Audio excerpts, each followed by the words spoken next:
Hello, my dear students. I think all of you are well in your home during the pandemic COVID 2019. So, guys, let's start a new topic of second unit of energy auditing and management, and the topic is understanding the energy cost. It's a curriculum of electrical engineering 7th semester, IKG PTU Kapurthala, and the various university across the country. So guys, before that I request you kindly subscribe my channel and share with your friends if you are the students or faculty member in any engineering college in the Department of Electrical Engineering across the country. And for more detailed knowledge you can refer these books written by great scholars and professors. So guys, right now I am going to discuss a new topic of energy auditing and management, and the topic is understanding the energy cost. Means आपको overall energy cost जो है उसको समझना पड़ेगा क्या होता है during the energy management and all. So the first point is understanding energy cost is vital factor for awareness creation and saving calculation. जब तक आपको उस एनर्जी का कॉस्ट ही नहीं पता होगा तो आप उसकी एफिशिएंसी या कॉस्ट या सेविंग के बारे में क्या कैलकुलेट कर पाएंगे? नथिंग, कुछ भी नहीं कर सकते. सेकेंड है, many industries sufficient meters may not be available to measure all the energy used. In such cases invoices for fuels and electricity will be useful. Means जरूरी नहीं है कि हम हर जगह पे मीटर लगाएं और हर एक इंडस्ट्री में सारे पैरामीटर्स और सारे मीटर्स को फॉलो ही किया जाता हो. तो उस टाइम पे जो हमारा एनर्जी कॉस्ट होता है, जैसे हमारा कोई भी बिल का जो हमारा स्लिप आता है, इनवॉइस जो आता है, लाइक फ्यूल का इनवॉइस आ गया कि ड्यूरिंग 1 मंथ हमने इतने लीटर फ्यूल कंज्यूम किए in my industry. Electricity bill आता है कि 1 मंथ में हमारा ये इलेक्ट्रिसिटी बिल आया, तो वो काफी यूजफुल होता है, ठीक है, to understanding the energy cost. Third point है, the annual company balance sheet is the other sources where fuel cost and power are given with production related information. So without understanding the energy cost we didn't identify the cost of production per unit क्या हो.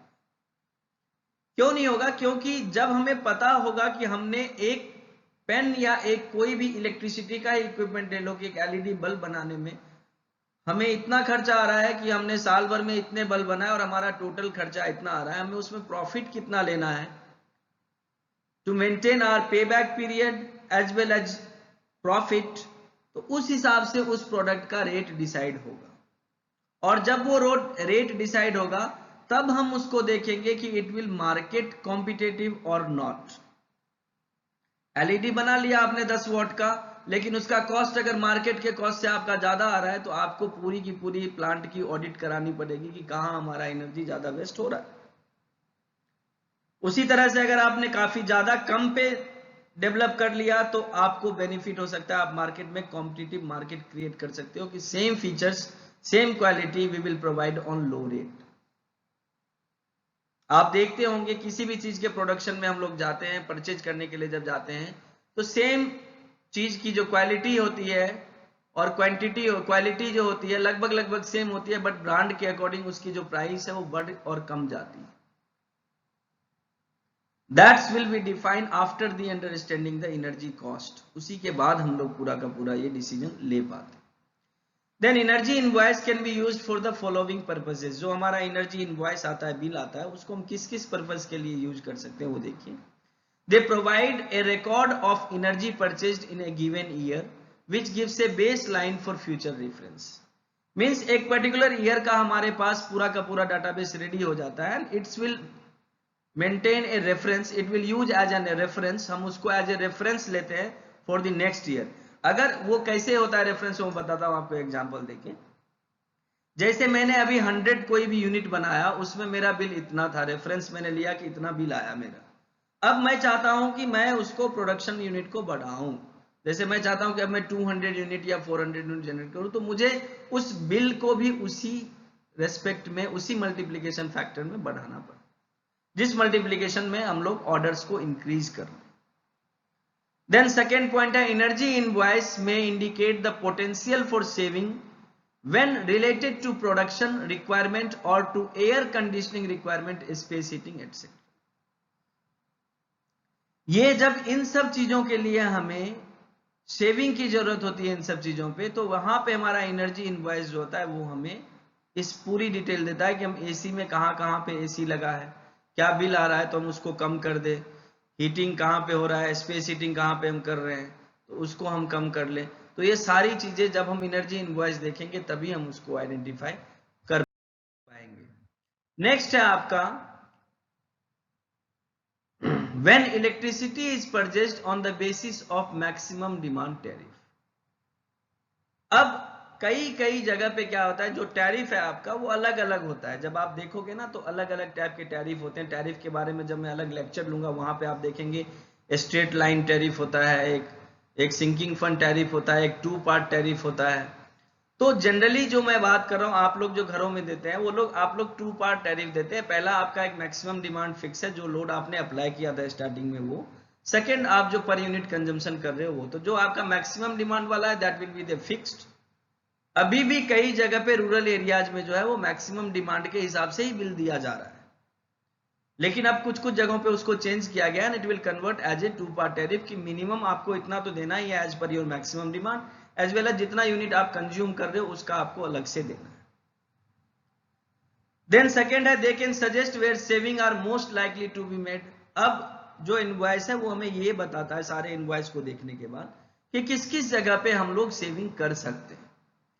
Third कहता है in later years invoices can be used to quantify the energy and cost saving made through energy conservation measures.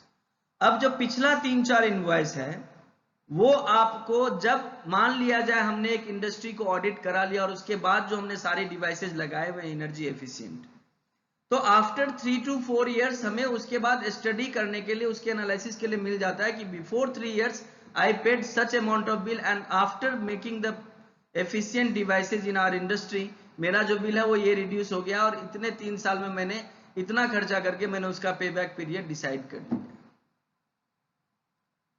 तो ये सारा का सारा जो है आपका, ये आपका इनवॉइस के कारण आपको फॉलोइंग पर्पस जो है इसके लिए इनवॉइस को यूज किया जाता है कि ये सारी चीजें हमें मिले। इसीलिए हम लोग इनवॉइस, जो इसको आप लोग बिल कहते हैं या आजकल जीएसटी के बाद ई-वे बिल कहते हैं, उसके लिए हम लोग तैयार करते हैं।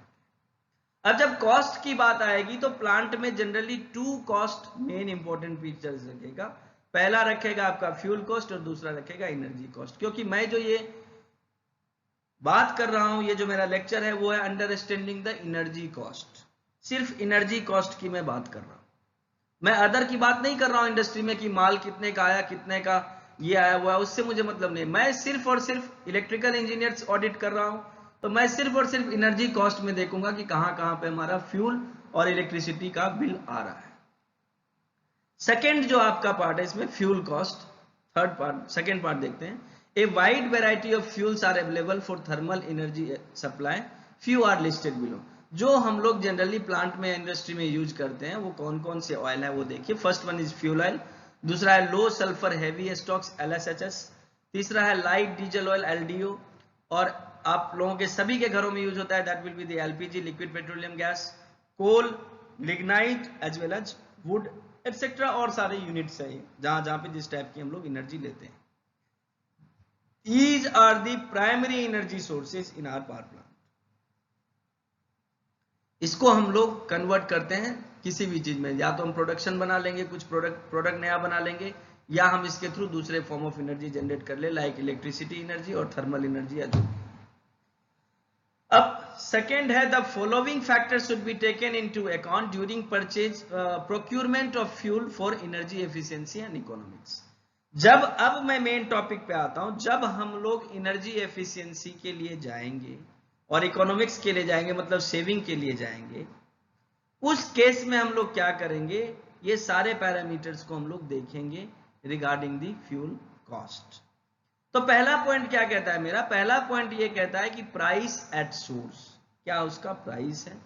दूसरा कहता है ट्रांसपोर्ट चार्जेज, मतलब जो ट्रांसपोर्ट, हम जैसे कोल, आपके कंपनी के बगल में नहीं है कोल प्लांट, या आपके कंपनी के बगल में नहीं है फ्यूल प्लांट, आपके कंपनी के बगल में आपको टिम्बर या वुड नहीं मिल जाएगा, आपके कंपनी के बगल में आपको एलपीजी नहीं मिल जाएगा।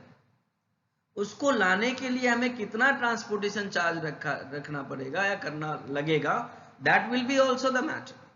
तो उसको भी ट्रांसपोर्ट चार्ज को भी हम लोग कंसीडर करते हैं। टाइप ऑफ ट्रांसपोर्ट फिर देखते हैं कि इट विल बी रेल, बस और जो भी हमारा गुड्स ट्रेन है किससे हम लोग करते हैं। तीसरा है quality of fuel, contamination, moistures etcetera, मतलब जो हम लोग फ्यूल ला रहे हैं, जैसे कोल की बात करूं, कोल अलग टाइप के होते हैं, एंथ्रासाइट होता है, बिटुमिनस होता है, लिग्नाइट होता है, उसमें कौन सा कोल किस पर्पज के लिए हम ला रहे हैं वो सारी चीजें देखनी पड़ती। देन है energy content. Energy content means ये जो जितने सारे मैं ये सोर्सेज ले रहा हूं, फ्यूल, ऑयल और ये सारा चीज, इसके अंदर उसकी कैलोरीफिक वैल्यू क्या है वो हम लोग जरूर देखते हैं। क्लियर है? तो calorific value is the terms that will B energy content. Clear है? नेक्स्ट आता है आपका, जो मैंने आपको नेक्स्ट पार्ट बताया, that will be the power cost. Power cost means energy cost. आप लोग देखिए क्या है। तो इसमें फर्स्ट हेडिंग जो कहता है हमारा, वो ये कहता है कि electricity price in India not only varies from state to state but also city to city and consumer to consumer. Though it does the same work everywhere, many factors are involved in deciding final cost of purchased electricity such as। अब जब मैं electricity की बात करूंगा तो electricity जो है ना बेटा, इलेक्ट्रिसिटी में क्या होता है, इलेक्ट्रिसिटी का आप देखेंगे कि मैंने आपको पहले भी डिस्ट्रीब्यूशन लेक्चर में भी बताया कि सबसे पहली बात तो स्टेट वाइज जो डिस्ट्रीब्यूशन सिस्टम है वो अलग हो गया इंडिया में। जैसे मैं पंजाब की बात करूंगा, Punjab state power corporation limited है। मैं राजस्थान की बात करूंगा तो उसने 3-4 यूनिट में दे रखा है, जैसे जयपुर विद्युत वितरण निगम लिमिटेड है, जोधपुर है, उसके बाद आपका अजमेर विद्युत वितरण निगम लिमिटेड है। तो अब आप देखिए उसके अंदर भी अलग से डिस्ट्रीब्यूशन हो गया, तभी मैंने यहां वर्ड डाला है सिटी टू सिटी। कैसे? क्योंकि भरतपुर में भरतपुर का है अलग डिस्ट्रीब्यूशन, बीकानेर में बीकानेर का अलग है। तो आज के डेट में गवर्नमेंट ने इलेक्ट्रिसिटी में, जब से इलेक्ट्रिसिटी को हमने आज ए कमोडिटी यूज करना शुरू कर दिया, उस टाइम से इलेक्ट्रिसिटी की जो टैरिफ है दैट विल बी वेरी। आप बगल में हिमाचल है मेरे, वहां पे रेट ऑफ एनर्जी जो है वो 2 या 3 रुपए होगा maximum, I think so. But यहां पंजाब में जो रेट है वो 7, 8, 9 इवन 10 रुपए पर यूनिट तक चला जाता है, अगर आप एनर्जी आप ज्यादा डिमांड लेते हैं तो। उसमें भी यहाँ पे एक लिखा हुआ है same work consumer to consumer. अब सिंगल फेज कंज्यूमर का बिल अलग होगा, 3 फेज कंज्यूमर का बिल अलग होगा। उसके बाद और वेरिएशन होता है। और क्या वेरिएशन होता है? जैसे मैंने लिया 10 किलोवाट का लोड, आपने 5 किलोवाट का लोड लिया, तो जो फिक्स चार्जेज आएगा वो 5 किलोवाट वाले का कम होगा, 10 किलोवाट वाले का ज्यादा होगा। मैक्सिमम डिमांड वाला 2 पार्ट टैरिफ कंसीडरेशन हो गया वहां पे। तो these are the factors that will be considered before purchase the electricity. Light को खरीदने से पहले हम लोग ये सारा का सारा देखते हैं कि क्या है। तो पहला है आपका मैक्सिमम डिमांड चार्जेस, हम देखते हैं क्या है। दूसरा केवीए चार्जेस देखते हैं क्या है, that will be the reactive power. Energy charges देखते हैं क्या है, वॉट चार्जेस क्या है, केडब्ल्यूएच। टीओडी चार्जेस क्या है, ट्रांसमिशन और डिस्ट्रीब्यूशन चार्जेस क्या है। Peak oblique non peak period charges क्या है। पीक नॉन पीक पीरियड को समझो, इस पे कई पेपर पहले भी पब्लिश हुए कि होता क्या है आपका, जनरली लोड फैक्टर एक बहुत बड़ा इंपॉर्टेंट रखता है। जब ट्रांसमिशन डिस्ट्रीब्यूशन का मैं लेक्चर लूंगा वहां पे लोड फैक्टर, मैक्सिमम डिमांड सब कुछ बताऊंगा, बट एक लोड फैक्टर ब्रीफली मैं बता दूं। जब आपका मैक्सिमम डिमांड डे टाइम में है, मान लिया जाए कॉलेज का ही केस आप ले लीजिए जैसे जहां मैं पढ़ा रहा हूं, वहां पे पीक डिमांड कब है? सुबह 9 से लेके 4 बजे तक। 4 बजे से लेके फिर अगले सुबह 9 बजे तक उसमें कोई लोड नहीं है, तो हमारा जो सिस्टम का लोड फैक्टर है वो उतने देर के लिए कम रहे। तो क्या करते हैं, जब पीक पीरियड नहीं है उस टाइम पे हम लोग इंडस्ट्री को ज्यादा दे देते हैं कम रेट पे। यानी इंडस्ट्री अगर कोई प्रोडक्शन यूनिट अपना नाइट शिफ्ट में चलाती है तो उसका जो रेट ऑफ इलेक्ट्रिसिटी होता है वो कम होता है as compare to day time कई जगह पे। दूसरा है high tension tariff, HT tariff अलग होता है एंड एलटी टैरिफ अलग होता है, rate charges. Slab rate cost and its variation, slab rates का कॉस्ट और उसका जो वेरिएशन है, स्लैब्स बनाते हैं हम लोग कि इतने से इतने घंटे के लिए ये रहेगा, इतने से इतने के लिए, या अगर आपने 100 यूनिट तक ये किया, जैसे केजरीवाल जी ने दिल्ली में कहा था कि अप टू 200 यूनिट तक आपका बिजली बिल फ्री है, 200 से जैसे ही आपका 201 हो गया तो आपको पूरा बिल देना पड़ेगा। तो उस टाइप की स्लैब्स अलग अलग जगहों पे लिए as per as their requirement हम लोग बनाते हैं। वो सारी चीजें देखनी पड़ती है बिफोर परचेजिंग द इलेक्ट्रिसिटी। उसके बाद है type of tariff clause and rate for various categories such as commercial, residential, industrial, government, agricultural, industry.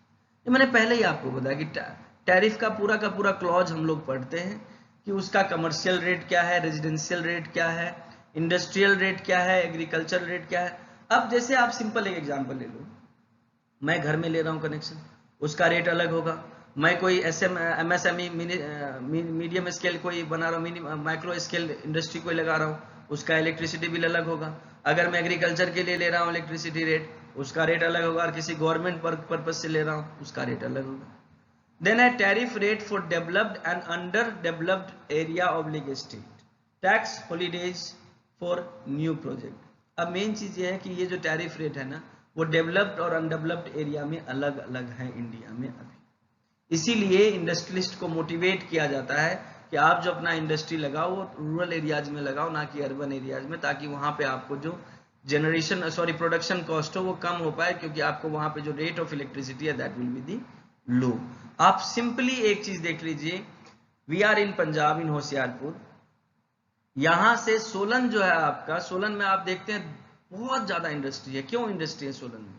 उसका रीजन यह है कि the rate of electricity in Himachal is too low as compare to Punjab for industrial purposes.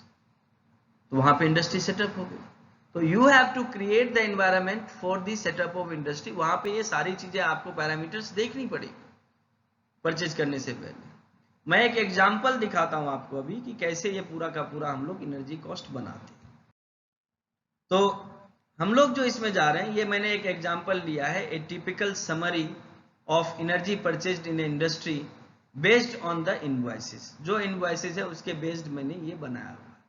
अब देखो type of energy जो है वो 3 type के लिए मैंने, पहला क्या लिया मैंने, इलेक्ट्रिसिटी, दूसरा लिया मैंने फ्यूल, और तीसरा लिया मैंने कोल।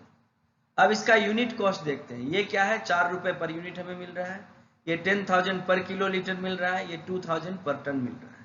हमने डिमांड कितना किया यूनिट का, 5 लाख किलो वाट आवर, मतलब 5 लाख यूनिट इलेक्ट्रिसिटी ली। कितना हो गया total cost monthly, 20 lakh. 200 kilo litre मैंने फ्यूल ले लिया, 10,000 के रेट से कितना हो गया, 20 लाख। हमने 1000 टन कोल ले लिया, 2000 पर टन के हिसाब से हो गया 20 लाख। टोटल कॉस्ट मेरा मंथली कितना हो गया, 60 लाख। अब हम इन तीनों यूनिट का देखेंगे कि प्रोडक्शन कॉस्ट जो है हमारा पर यूनिट कितना हो रहा है। अगर उसमें वेरी हो रहा है तो जो सबसे एफिशिएंट है, इको फ्रेंडली है, we will go for that. Clear है? तो इस तरह से ये एनर्जी का बिल बनता है अगर आप एनर्जी बिल बनाते हो किसी भी इंडस्ट्री में। तो क्लियर है ये चीज? तो so guys, your understanding the energy cost topic will now complete, conclude हो गया ये। अब आपको अगर इसमें कोई प्रॉब्लम है तो आप मुझे मैसेज कर सकते हैं, कमेंट कर सकते हैं। उसके अलावा मैंने आपको पहले भी कहा कि if you are the student of electrical engineering, student और फैकल्टी मेंबर आप हैं, तो कृपया करके मेरे चैनल को सब्सक्राइब करें और अपने फ्रेंड्स के बीच में शेयर करें। वीडियोज को भी शेयर करें ताकि ज़्यादा से ज़्यादा लोग पर्टिकुलर कंसेप्ट में टॉपिक वाइज अपने इंजीनियरिंग को पढ़ पाए, समझ पाए। So guys, wish you all the best, hope all of you are well during the COVID pandemic. Thank you guys, all the best.